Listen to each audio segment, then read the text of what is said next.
বিশেষ করে আমরা তখন খুব আপ্লুত হই যখন সমাজ কোনোভাবে তার যে নীতি নৈতিকতা থেকে বিচ্যুত হয়, এবং সেই সময় যখন মানুষ বাধ্য হয় কবি নজরুলকে স্মরণ করতে। ঠিক এই মুহূর্তে আমার দেশে যে অবস্থা, রাজনৈতিক, সামাজিক এবং সাংস্কৃতিক জগতের, আপনারা সবাই জানেন 60-এর দশকের পর পশ্চিমবঙ্গ থেকে ক্রমশ নজরুল যেন একটু পেছনের সারিতে চলে যাচ্ছিলেন।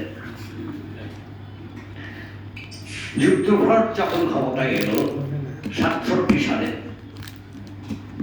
তারপরে বামফ্রন্ট, তখন নজরুল আবার যেন একটু করে সামনে এগিয়ে এলেন। কিন্তু তারপরে 80-র দশকের শেষ দিকে আবার বামফ্রন্ট সরকার ক্ষমতায় থাকার সময়ও নজরুল যেন একটু আবার পেছনের সারিতে চলে যাচ্ছিলেন। কিন্তু সাম্প্রতিক যে সামাজিক, অর্থনৈতিক, রাজনৈতিক, সাংস্কৃতিক যে পরিবর্তন,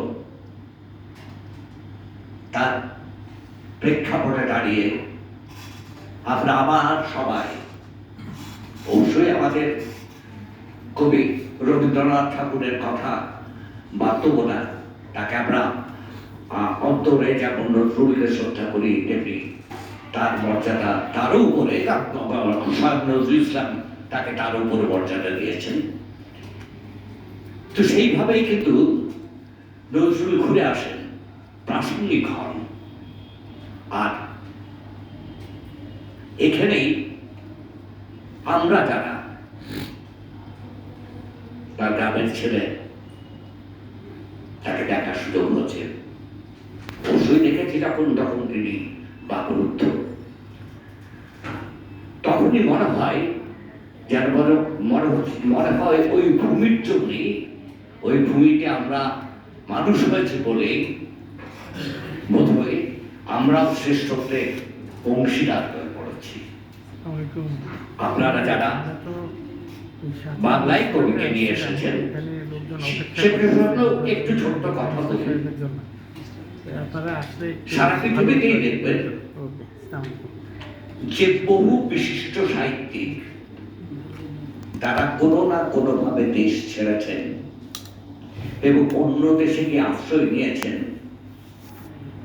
সেই আশ্রয় কিন্তু ছুটে চাপে নিজেকে বাঁচিয়ে কোনোভাবে পৌঁছে যাওয়া। সারা পৃথিবীর ইতিহাসে যদি আপনারা গভীরভাবে দেখেন, তাহলে একমাত্র কবি কাজী নজরুল ইসলাম, যাকে দুটি দেশের রাষ্ট্রপ্রধান পারস্পরিক আলোচনার ভিত্তিতে অন্য একটি দেশে নিয়ে এলেন এবং তাকে জাতীয় কবির মর্যাদা দিলেন। স্বভাবতই আপনাদের দেশের নজরুল চর্চা, নজরুলের শ্রদ্ধা, এখানে তো কোনো খামতির প্রশ্নই ওঠে না। এবং আমি আপনাদের খুব স্পষ্ট করে বলতে পারি, 10% লোক বাদ দিলে পশ্চিমবঙ্গের 90% মানুষ এখনো নজরুলকে ভালোবাসেন, নজরুলের কবিতা পড়েন, নজরুলের গান শোনেন।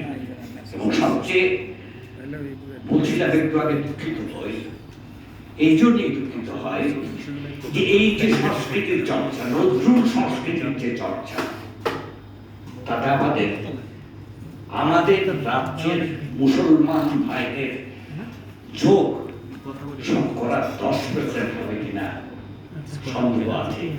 সেখানেই আমার মর্মে আঘাত লাগে।